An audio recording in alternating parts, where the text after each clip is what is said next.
Greetings, students, and welcome to this brief lesson on Sikhism. My name is Dr. Michael McGowan, so let's get started. First, let's talk about the big picture. Hinduism, as I mentioned in another lesson, produced two offshoots, Jainism and Buddhism. They both sought to reform Hinduism and fix the problems that were in Hinduism, but they kept a lot of what was in Hinduism and did not necessarily try to incorporate other religious traditions. But unlike these reform movements in Hinduism, Sikhism is different because it incorporated another faith into its approach, and that's the religion of Islam. So here are some goals for this lesson. It's going to be a brief one, but here are the goals.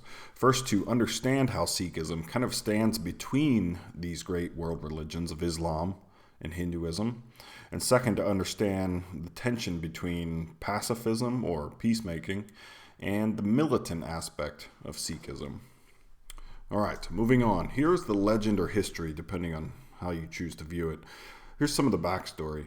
From the 10th century onward, there were invasions from Muslim warriors into India from the west.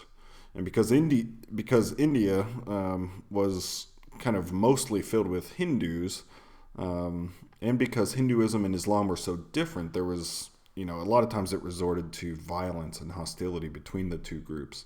But there were some people who emerged who thought that these two religions could get along with one another. And they even started to synthesize some of their teachings. And so one of the earliest figures who's notable is Kabir. He was born Muslim, but then ended up worshiping with Hindus. And so he was, one of the early figures who thought that these two religions could be synthesized. And then there was Nanak, who was born Hindu, but influenced by Islam. And so when you ask about the founder of Sikhism, a lot of times people point to Nanak. Let's talk more about him. Like I said, he was born into a Hindu home, but his schoolmaster was a Muslim. In his younger years, he was portrayed as, he's called by some people as a dreamer. He wasn't practical. He didn't have savvy business skills. He wasn't a successful merchant early in life. But then he got married, had two sons, and left them to move to a different city. And it is said that age 30, when he was about 30 years old, he received a vision from God. Now, what was this vision? Here was the message that he got from God. He was told that he was going to be a prophet for the true religion. And so God told Nanak that there is no Muslim and there is no Hindu. So he started preaching the unity between these two religions. In a sense, Allah, or the Hindu variety of gods, which are all an expression of Brahman, in a sense, he was preaching a God above these gods in which all is one. There's no Muslim and there's no Hindu because God was completely singular and there is only one God. So he preached this, and his clothing modeled this as well. He wore clothes that mixed the styles of Hinduism and Islam. And that's a little bit about Nanak. We're going to come back to him. Back to his life story right now. So he started gathering followers. He even went to Mecca. It wasn't necessarily a pleasant trip because it is said that he kind of ruffled the feathers of the imam. One story has it that there was an imam giving a sermon and he started laughing out loud in the middle of it. And when asked about why he was laughing, the story goes that he could see what the Muslim was thinking about, what the imam was thinking about, and it wasn't about God. It was about something having to do with his horses. So he went to Mecca, but it wasn't a pleasant trip. So then he eventually came home and was about to die. And so his followers were wondering whether to cremate him or bury him. And this is just another expression of how Hinduism and Islam kind of came to a head in the figure of Nanak. So Hindus cremate their dead and Muslims bury them. And so his followers didn't know what in the world should we do. And they started arguing with one another, and it kind of revealed their true loyalties. And so here's what Nanak said. Here was his solution. Place flowers beside me, beside my body, and whoever's flowers are still living when I die, they can do with what they want with my body. Now that's a paraphrase, of course, but that was the idea. He was going to lay down, place flowers all around him, and whoever's flowers are still living, they can decide what to do, whether cremate or bury. So he covered himself with a sheet and died. The next day, representatives from both groups came to see whose flowers had survived, and they were both still blooming.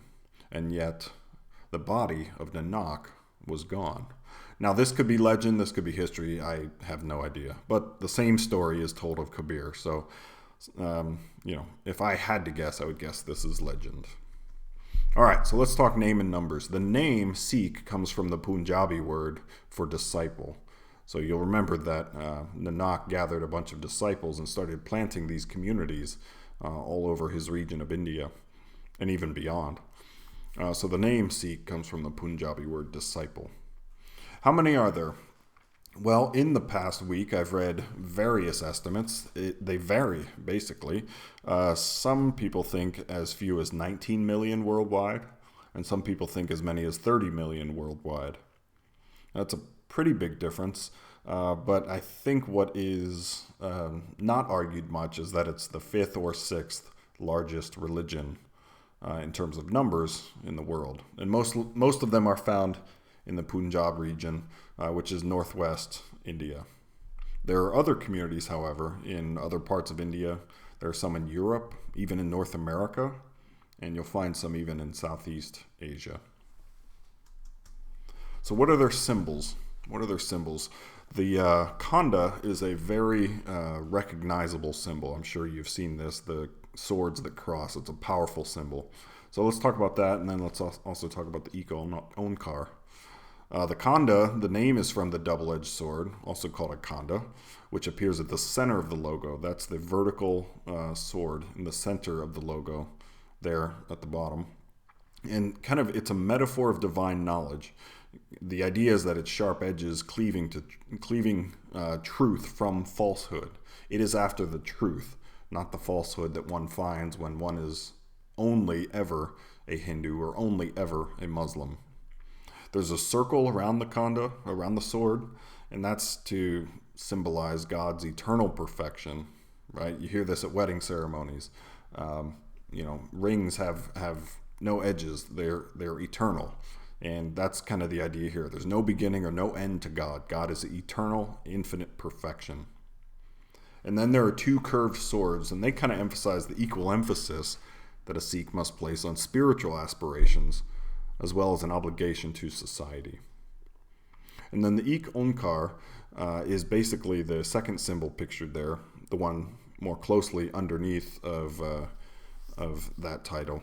And it is basically the first two words in the Guru Granth. And I know you don't know what that is yet. When we talk about scriptures, we'll talk about that. But it says basically there is only one God.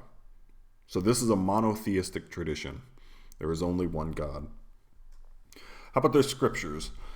Well, their scriptures are called the Adi Granth, and they were compiled by the fifth guru after Nanak. There were a series of 10 gurus after Nanak's life, and the fifth guru, whose name is Arjan Dev, he compiled these, and they're collections of hymns, most of which are from Nanak, but there are also a few from Kabir. And all told, there are over 3,000 of these hymns. Now, let's talk about their militancy, because some stereotypes of the Sikh tradition have them as extreme warriors. Now, the stereotype isn't without, certain evidence. There is evidence in the past that they were extreme warriors, but consider the situation. Nanak and earlier gurus before the fifth one had largely been pacifist. And then the fifth guru, who we just talked about, Arjan Dev, he's the same guy that just compiled the Sikh scriptures. He is said to have started this militant aspect of Sikhism. So here's the story there. As it grew, Sikhism became a threat to Muslim authorities. And so the Muslim emperor told Arjan, who was the fifth guru, to remove the teachings from the Granth that conflicted with the Quran. So he said, get them out. Anything that conflicts with the Quran, the revealed word of God given to Muhammad, anything that conflicts with that, you have to remove from the Granth. But Arjan, obviously, he was, the leader of this movement, the guru. He refused, and so he was jailed and tortured to death because he refused. But before he died, he told his son, who ended up being the sixth guru, to arm and protect himself, that this is not a safe world, and that he had a right to defend himself. So that kind of started the militant aspect of Sikhism, but it was given perhaps its most vicious face from the 10th and last guru, Gobind Singh. He's the last guru because he said, we don't need gurus anymore. We're going to totally dedicate our lives to the Sikh tradition under the direction of the Granth and under the direction of our scriptures. So we don't need gurus anymore. And here's his story. His father had actually been imprisoned and executed by Muslims as well. And so he began what is probably the most extreme militant aspect of Sikhism of all the gurus. And so he brought in, for example, the worship of Durga, the Hindu goddess of death. And he's also the one that instituted baptism into the Sikh tradition by a sword. Now, what do I mean by that? Well, let's talk about some of the practices and beliefs of Sikhs. I'll talk about the practices first. First, this baptism initiation ritual. It goes like this, and this happens even today among some Sikhs. There's a bowl of sweetened water, and it's stirred by a dagger, right? They stir up the sweetener in the water by a dagger. And then taking the sword, they dip it in the water and kind of sprinkle some of that sweetened water onto the initiate. And then they're told some of the truths of the faith. And that's kind of how you're initiated into the Sikh tradition. But there are daily rituals as well. For instance, most Sikhs take an early morning bath, and they read hymns and prayers from the Granth. And then they also gather together to worship in gurdwaras, which are basically the word for their temple. Now notice there are no priests, only gurus for the first several hundred years, for the first few hundred years of this tradition. And it basically means leader. Today, there aren't priests in the sense of there's not necessarily a leader in the tradition, but rather a worship ceremony can be initiated by any member of the congregation.